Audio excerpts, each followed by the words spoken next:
Parents specially mother's की counselling और mother's की इन्वॉल्वमेंट थेरेपी में कितनी ज़्यादा ज़रूरी है, ये अब सारी दुनिया में प्रूव हो चुका है।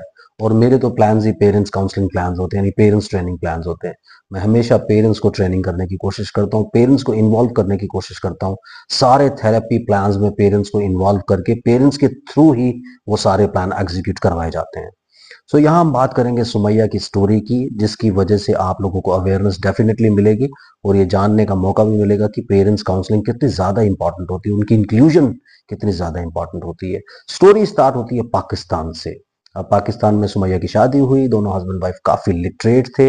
अल्टीमेटली उन्होंने कंसीव किया। कंसीव जो कंसेप्शन पीरियड था, gestation period, that was very good, she was very very happy. और एक नॉर्मल चाइल्ड बर्थ हुआ इंड्यूस लेबर के साथ। नॉर्मल कराई थी, सारी की सारे माइलस्टोन्स नॉर्मल चल रहे थे। 6 महीने की एज में उन्होंने स्क्रीन इंट्रोड्यूस कर दिया। बस यहाँ पर थोड़ा सा लैक ऑफ नॉलेज था, उनको लगा कि राइम्स ज़्यादा से ज़्यादा स्क्रीन पर देखेगी तो स्पीच और लैंग्वेज डेवलपमेंट जल्दी हो जाएगी। सो 6 महीने की एज में वो इंट्रोड्यूस हो गया। 9 मंथ्स की एज में उनके हस्बैंड को हायर डिग्री करने के लिए ऑस्ट्रेलिया जाना पड़ा, तो सब लोग साथ में ऑस्ट्रेलिया चले गए। अब वहां जाकर के क्योंकि रिस्पॉन्सिबिलिटीज और बढ़ गई तो स्क्रीन टाइम और ज्यादा हो गया। स्क्रीन टाइम ज्यादा होने के बाद क्या हुआ कि इनको 1 साल 9 महीने की एज में ऑस्ट्रेलिया में ही चाइल्ड केयर में इन्होंने भेजा, ताकि बच्चा वहाँ सोशलाइजेशन सीख सके, दूसरे बच्चों के साथ उठना बैठना सीख सके।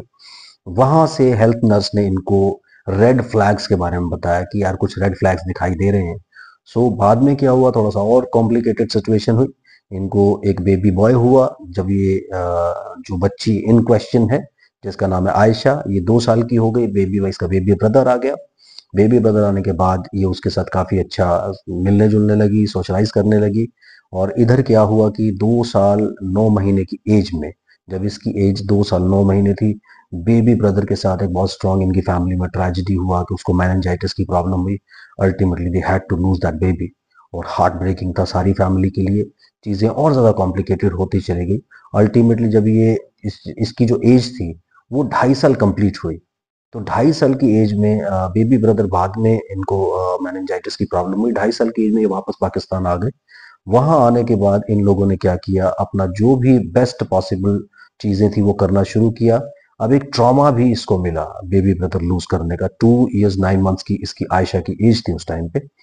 इसके बाद काफी सारी इन लोगों ने थेरेपीज करने की कोशिश की, बहुत सारी चीजें हुई, पेरेंट्स काउंसलिंग चली, बहुत सारी चीजें हुई, लेकिन इनको बहुत ज्यादा इन्वॉल्व थेरेपी में नहीं किया गया। और मदर को यानी सुमैया को बहुत ज्यादा चीजें नहीं बताई गई कि ऐसे डील किया जाएगा, ऐसे डील किया जाएगा। वो खाली थेरेपी में जाती थी, थेरेपी से वापस आ जाती थी। और आज बच्ची जो है बढ़ते बढ़ते 7.5 साल की हो गई है। मदर ने खुद बहुत सारा काम अल्टीमेटली सारे सेंटर्स को छोड़ करके करना शुरू किया। और पिछले 2.5-3 साल में सोशलाइजेशन इंप्रूव कर लिया है। सोशलाइजेशन लाइक 100% नॉर्मल ही है एक तरह से। आई कांटेक्ट बहुत अच्छा है, कमांड फॉलोइंग है, सब चीजें हैं, लेकिन फंक्शनल स्पीच अभी तक नहीं आ पाया। और अब जब उनसे मेरी बात हुई तो मैंने ये देखा कि उसको अभी सेंसरी प्रोसेसिंग में प्रॉब्लम है, जिसकी वजह से वो एक फंक्शनल स्पीच अभी अचीव नहीं कर पाई। कुछ रेपिटेशंस आती है, कुछ वर्ड्स आते हैं, कुछ सेंटेंसेस आते हैं, जरूर आते हैं, लेकिन अभी तक भी फंक्शनल स्पीच नहीं आ पाया। उसके लिए अब ट्राइज चलेंगी, क्योंकि यहाँ पर मदर को सबसे ज्यादा, ये मदर की स्टेटमेंट, मदर की टेस्टिमनी है कि उसको सबसे ज्यादा प्रॉब्लम ये हुआ कि उसका इन्वॉल्वमेंट या उसकी गाइडेंस नहीं रही कि उसको किस तरीके से अपने बच्चे को डील करना है। अगर वो गाइडेंस उसको प्रॉपरली मिली होती तो शायद आज बच्चा 7.5 साल का होने के बावजूद भी मीनिंगफुल स्पीच या फंक्शनल स्पीच के बगैर नहीं होता। जबकि उसे आज भी वो लाइफ ऐसा स्पेंड करना पड़ रहा है और उनकी फैमिली को स्ट्रगल करना पड़ रहा है कि इस बच्चे की फंक्शनल स्पीच को कैसे लाया जाए, कैसे उसे प्रेजेंटेबल बनाया जाए, कैसे उसे टू वे कम्युनिकेशन उसमें इंड्यूस किया जाए और वो सारी की सारी चीजें की जाएं। अब ये स्टोरी से बहुत सारे लोग रिलेट कर सकते हैं, क्योंकि काफी सारे लोगों की ये स्टोरी होती है। और ये सारी चीजों की वजह से क्या होता है कि अल्टीमेटली यहाँ तक ये स्टडीज बन चुकी हैं, और स्पेशली मैंने तो अपने लाइफ टाइम में देखा है। 27 ईयर्स मुझे प्रैक्टिस करते हुए हो गए, और मैंने ये देखा है कि जब तक पेरेंट्स को फंक्शनली यानी पेरेंट्स को एक्टिवली थेरेपी में इन्वॉल्व नहीं किया जाए, उनके बच्चों को आप 100% सेटिस्फाई नहीं कर सकते, 100% इंप्रूवमेंट नहीं दे सकते। और ये देखने में आया कि जहां पेरेंट्स को इंक्लूड किया जाता है, अब जैसे इनका स्ट्रगल हो गया, इनको 1 साल 9 महीने की एज से अगर हम मान ले, यानी 2 साल आप ऑलमोस्ट समझ लीजिए, 2 साल से 7.5 साल का बच्चा हो गया, अभी भी भटकने वाली स्टोरीज चल रही है। शी इज नॉट श्योर कि ये अपने बच्चे के साथ क्या करे, क्योंकि बच्चे की इंटेलिजेंस भी नॉर्मल है, उसकी अंडरस्टैंडिंग भी नॉर्मल हो गई है, उसका सब कुछ आ गया है आज की डेट में, यानी एक फाउंडेशन वर्क कंप्लीट हो चुका है, but she doesn't know how to induce functional speech and normal speech.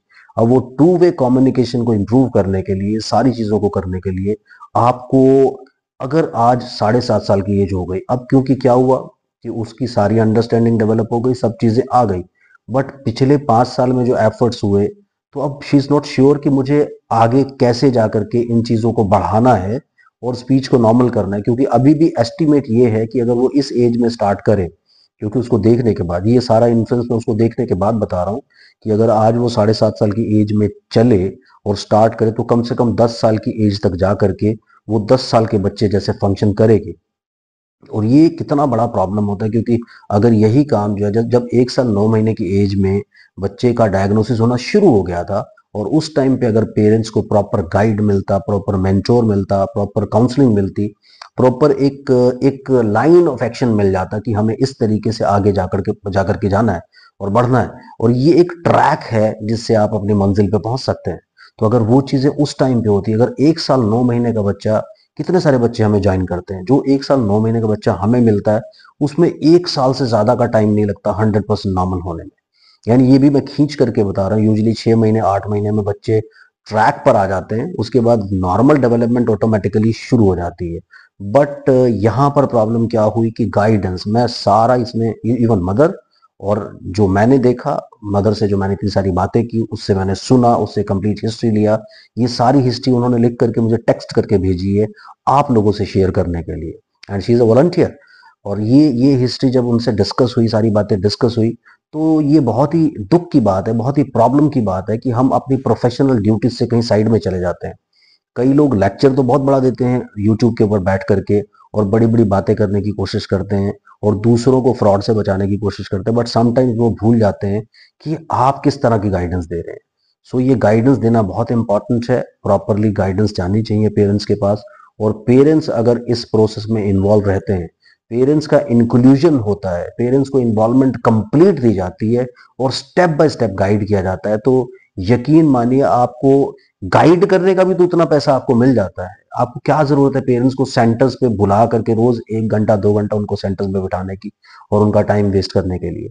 अगर आप उनको गाइड करें कि ये थेरेपी प्लान्स हैं, ये सिस्टम है, आपको इस तरीके से प्लान करना है। और वैसे भी मैंने देखा कि जो जो लोग 1 1 घंटे का सेशन देते, that is a real failure in fact, क्योंकि बच्चों का इतना स्ट्रॉन्ग अटेंशन होता नहीं, थोड़े दिन में वो सेंसरी ओवरलोड होना शुरू हो जाते हैं। और फिर वो क्या करते हैं, आपने स्टार्टिंग में कई बार सेशंस में देखा हो, बच्चे 1 मिनट 2 मिनट 10 मिनट में सेशन कंप्लीट कर देते, चीजें कंप्लीट कर देते हैं, एक्टिविटीज को करके दिखा देते हैं, उसके बाद कहते हैं कि हमें छोड़ो या जाने दो। तो बच्चों का इंटरेस्ट टोटली लूज हो जाता है ट्रीटमेंट में और थेरेपी में, and parents also get bored and frustrated, और अल्टीमेटली उनको क्या, फाइनेंशियल, मेंटल, इमोशनल लॉस, हर तरीके से लॉस होता है। और इस एज तक आने के बाद भी कई बार पेरेंट्स अपने बच्चों को नॉर्मल नहीं कर पाते। तो यहाँ definitely we are there for support, and कुछ टाइम बाद फिर मैं आपसे शेयर करूंगा कि अगले 6 महीने में, साल भर में क्या हुआ।